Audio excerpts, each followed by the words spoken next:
Hey, we are going to continue with Witchblade. We did issues 1 and 2. I've already reviewed those. I've said it before, I'll just say it again, that Witchblade was the premier breakaway title by far from Top Cow once it came out. And it kind of surprised everyone. I mean, the first appearance of Witchblade was in some Psyblade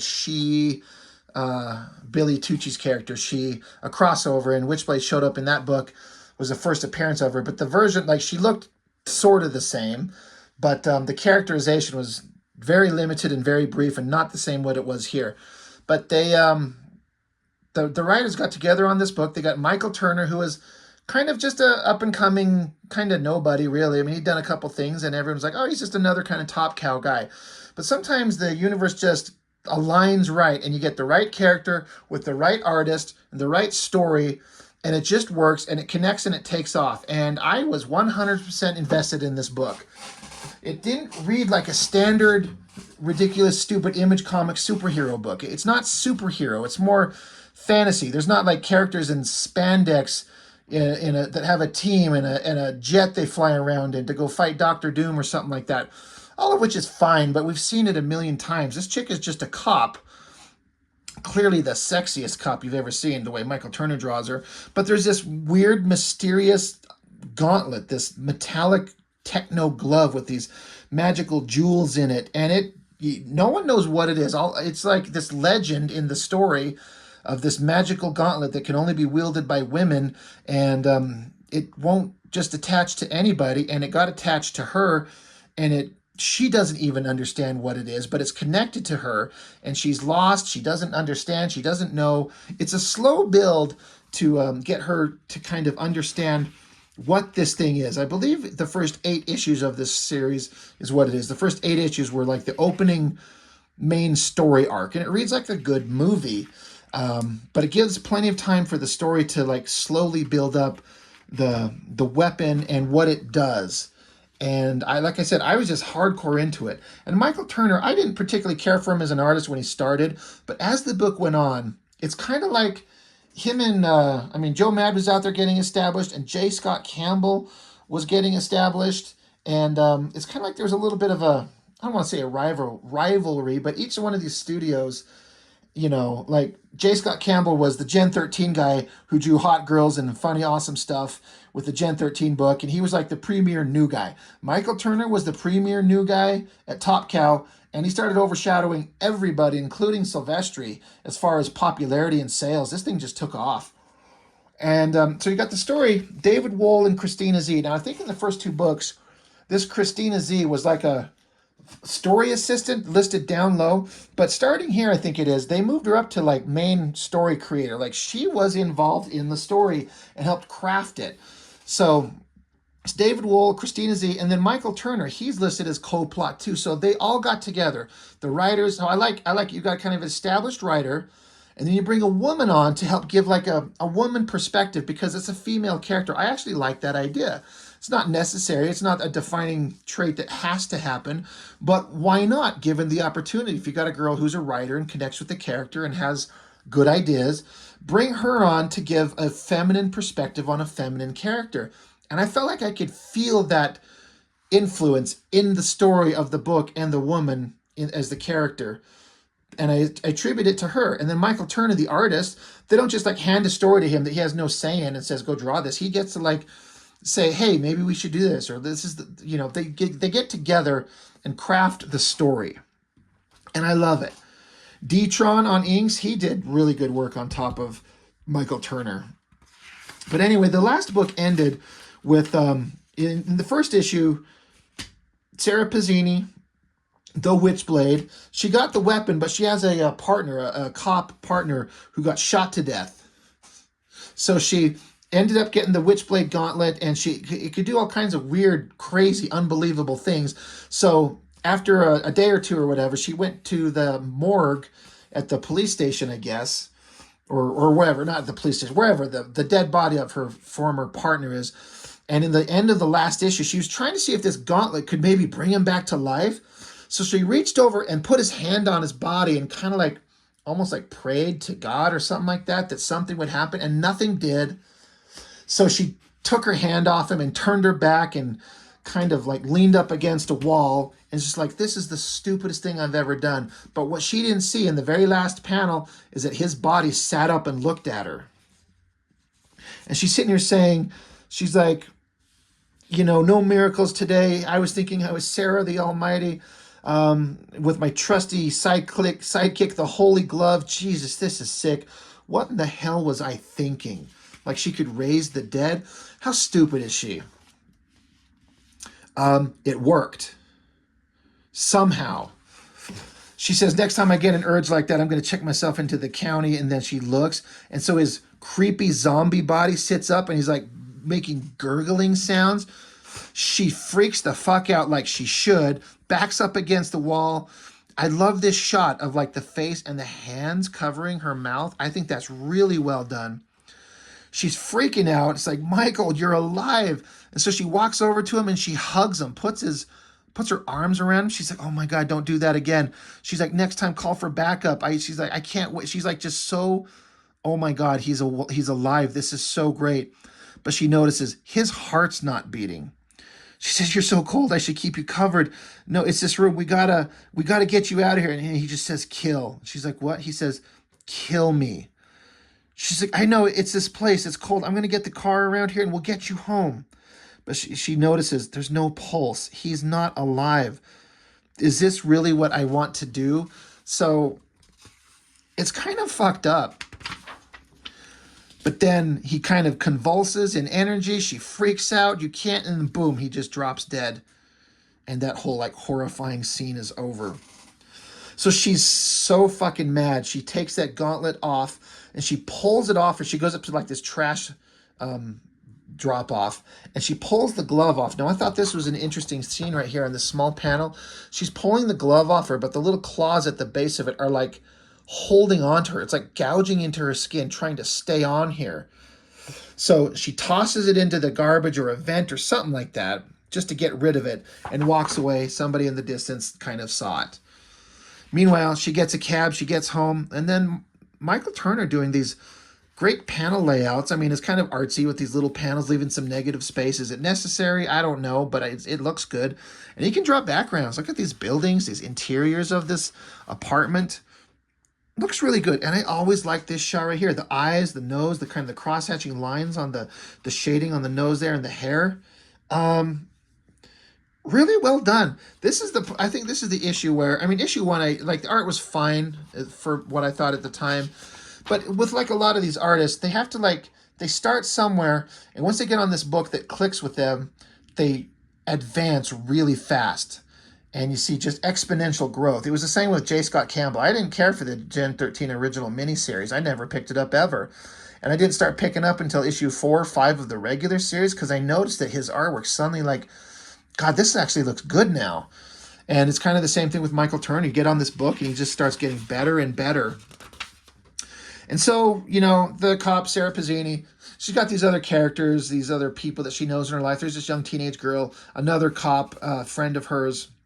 And they're just trying to come, cheer her up because she knows she's upset that her partner got killed. They don't know that she just tried to raise him from the dead. They don't know about the Witchblade. They don't know about any of that. All they know is that she's a cop partner of theirs and shit's been going wrong. And she is mad. She's pissed off. She's like, that she's got no patience. She's not here for their kind of good-natured humor to cheer her up. So she yells at them, grabs a bag and takes off. They're like, oh, Jesus. All right. Well, she's not in a good mood.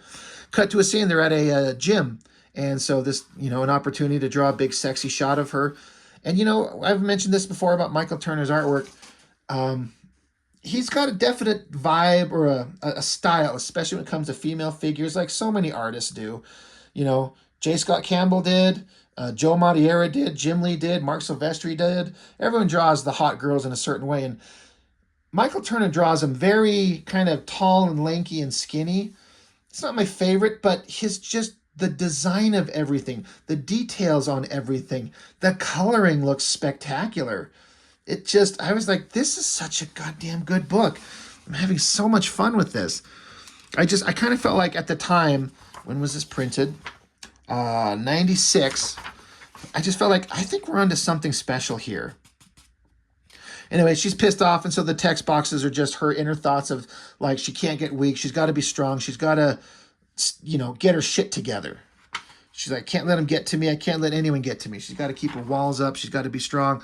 Keeps beating the shit out of the heavy bag here. And then this guy shows up. Now, we've seen this guy, Kenneth Irons. She's never met him, but we've seen him, and we know he's got ulterior motives. He's after something. He wants something, but she doesn't know who he is. So he's being nice, and he's charming and he's sweet, and we already know that he had the Witchblade weapon originally, and he was trying to find out. He was holding this big meeting to get a bunch of people to come and try and stick their hand in it to see if it would attach to anybody, and it doesn't attach to anybody, and that's where she ended up on the scene in issue 1, and it attached to her, but then she got away with it. So of course he's following her to see what is going on with the weapon. So anyway, he's obviously there to kind of start manipulating her. I have to pause for a minute. I forgot about this shot. I've seen this. I assume that this is, it's 21 issue 2. I don't know who drew this, but I kind of dig this crazy technological panel there. That's some crazy wild stuff. Anyway, it's kind of irrelevant. Sorry to detour there. But again, just another pretty awesome shot. Sarah Pazzini, she got done, working out at the gym, get her frustrations out. And there's just this shot of her just walking down a city street. So city streets are so hard to do, You got to draw all these buildings and windows and separate them and do street lamps and sidewalks and other people. And, but it works. It's not the best one I've ever seen, but it's pretty damn good, especially for a young beginning artist like Michael Turner was. And again, this is that long, lanky, skinny kind of figure work that he does, but it looks so good. I love the details of the clothes. The folds feel natural. She looks sexy. The coloring just works, and I'm into it. I'm here for it. As she's walking down the street, this limo's on the side of the street, and the window rolls down, and this guy kind of asks the question. The guy's like, "Excuse me, do you know where I can find a phone around here?" And she's like, "You mean you don't have one in that thing? I think you got ripped off." But she's like, "Something's wrong here." Wait, she instantly senses something's wrong. Why is this limo in this part of the city? And they stopped her, and then instantly guys jump out of the car. And she's not stupid. She recognizes like a setup. She doesn't trust it.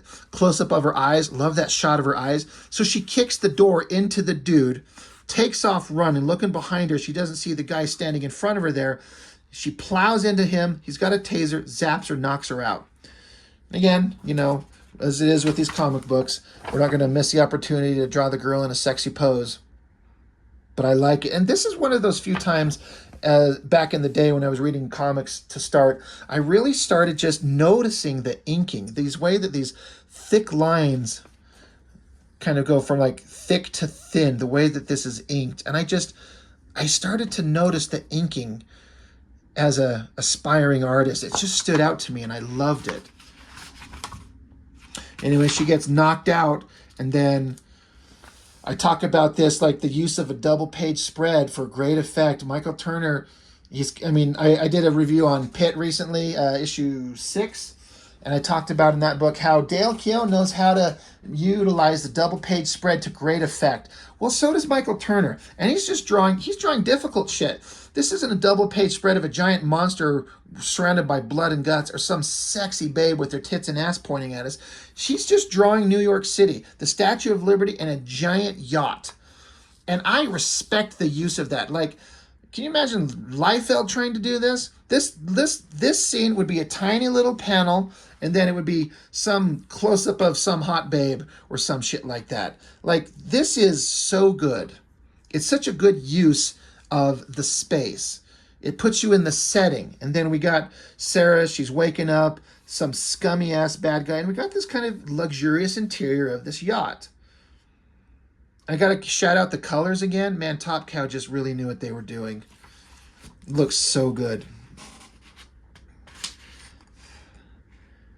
So anyway, of course, she's waking up, and then the bad guys are having, ridiculous bad guy talk. Like one guy's like, "Hey man, can't we have some fun with her first?" He's like, "Good idea, but no, this is business."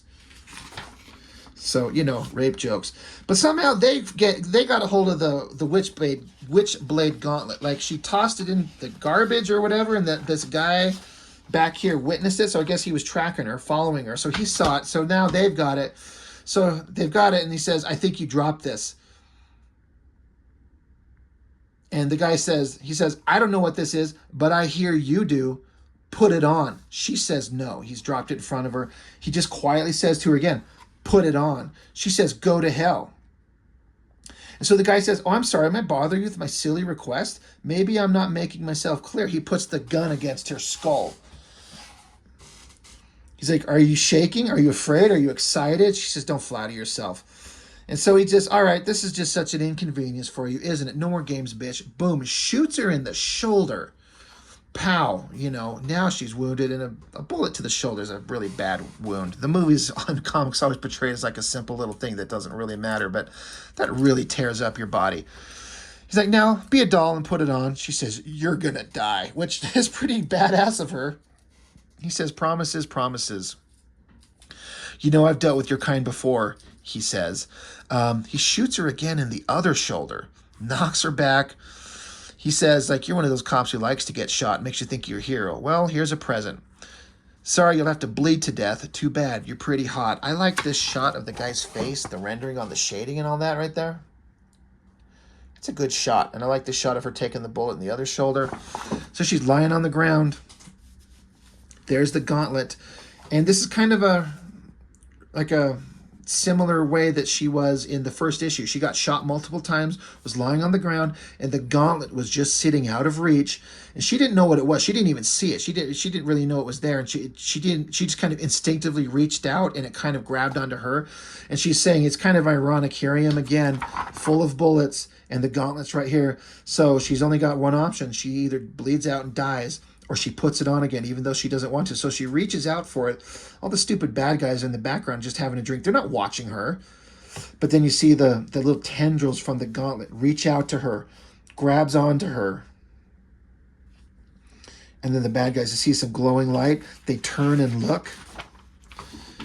And oh, hell yeah. There we go. The weapon gets onto her arm, and then it spreads this spiny, jagged, pointy metal armor out all over her. And this is where Michael Turner gets to take that opportunity to draw the hot babe in an obviously sexy, ridiculous pose. But man, does it look good.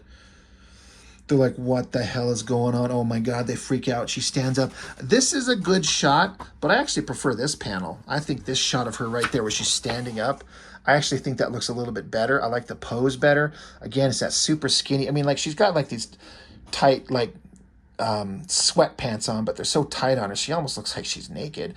But the way it kind of forms around her feet and her knees and her shoulders, the fire forming. I mean, it looks so fucking good. Fires, kind of powering up a big shot. She blasts, blows away the bar. And then she's kind of distorted though. She hears a voice that says, destroy them. And she's like, she can hear this voice in her head. So all the bad guys, they point their guns, they start taking shots at her. The bullets go flying past her, blow out the window. She jumps out. A little bit unnecessary, silhouette-y, arched back, ass in the air, tits hanging down. A little unnecessary, but it's okay. We'll let it pass. They keep taking shots at her. And then, damn, look at that. Another great use of the double page spread. I think the coloring on that page is so fucking good.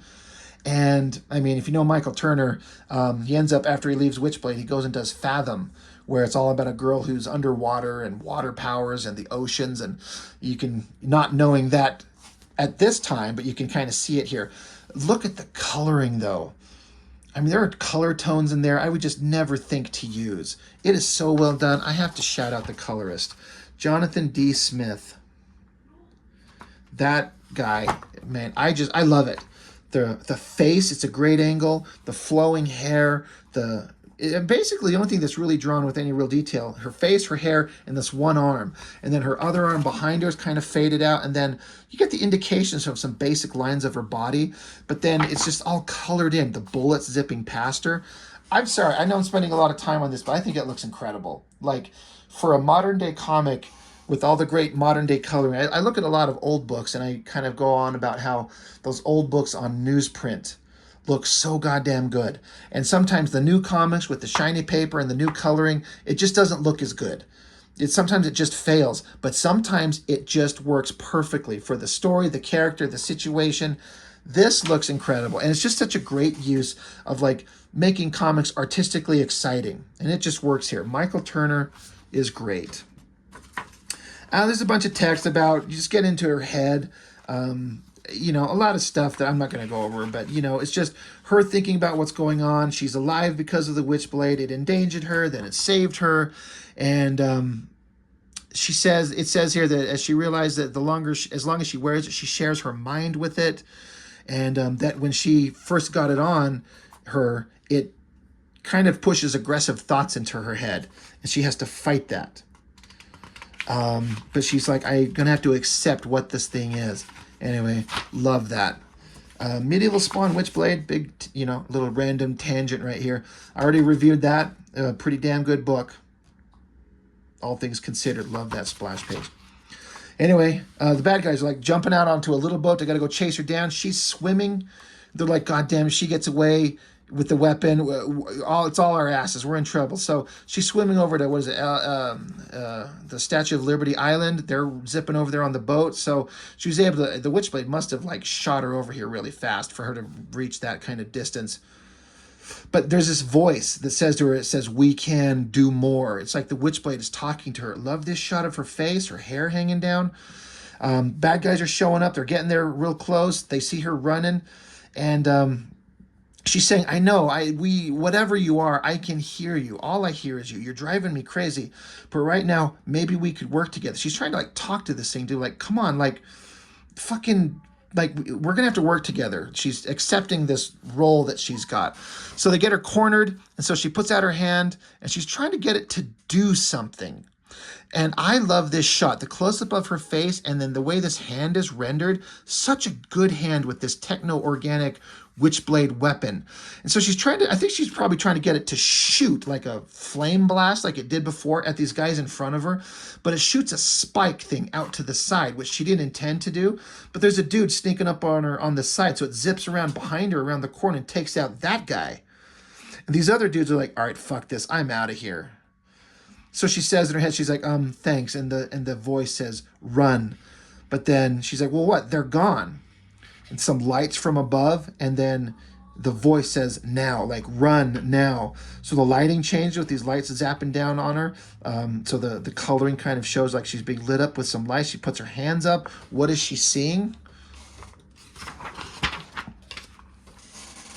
Another awesome double page spread. This is Ian Nottingham, the badass warrior, the warrior working for Kenneth Irons. He was, we saw him in issue 2, going through some kind of ritual in this outfit with the swords. He's been portrayed as being super deadly, very silent, incredible badass, very dangerous, and he's jumping down onto the scene. So what I like is we're on book 3. We've been introduced to this Ian Nottingham character, and we've been shown by his actions what an incredible badass is. He caught a bullet in his bare hand. Some like assassin showed up to kill his boss, Kenneth Irons. They shot a bullet, and he just reached his hand up and caught the bullet in his hand. And then he took one of his ninja swords here and like chopped a car in half, splitting the driver down the middle too. He's silent, he's deadly, he's awesome, and he's showing up here to take on the Witchblade. Good coloring again. So the buildup is appropriate. The character moments are working where we know who he is. They haven't met yet, but now in issue 4, we're going to get to see these two are going to meet up, and it's been built up appropriately. So like I said, when I was reading this book, I'm like, God damn, am I invested in this? More than any other Top Cow book had even come close to doing.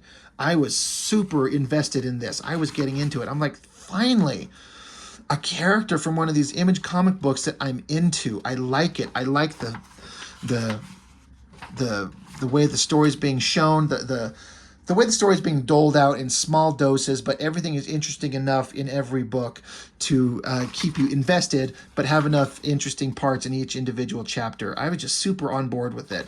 So, and then this, I've talked about how Mark Silvestri had given up drawing Cyberforce, and they handed it off to David Finch. And this storyline was like the best storyline Cyberforce had ever seen. We'll get to that eventually. We're wrapping up the Silvestri run. But anyway, Witchblade, number 3. Like I keep saying, I'm just repeating myself. I mean, this cover, I know I've already talked about it. I like to put her in this ridiculous pose and Michael Turner doing her hyper curved, like tiny waist and her ass sticking out and like basically a naked titty on the cover, just barely covered by her glove. You know, it makes you look because like, oh, hot girl naked, it's awesome. But I feel like even with all the kind of sexy moments they want to throw in here, the art's good enough anyway on its own to keep you interested and keep you invested. And the story had me, I was hooked. I really like it, if you can't tell. Anyway, that's all I've got for now. Thanks for watching. I'll see you on the next one.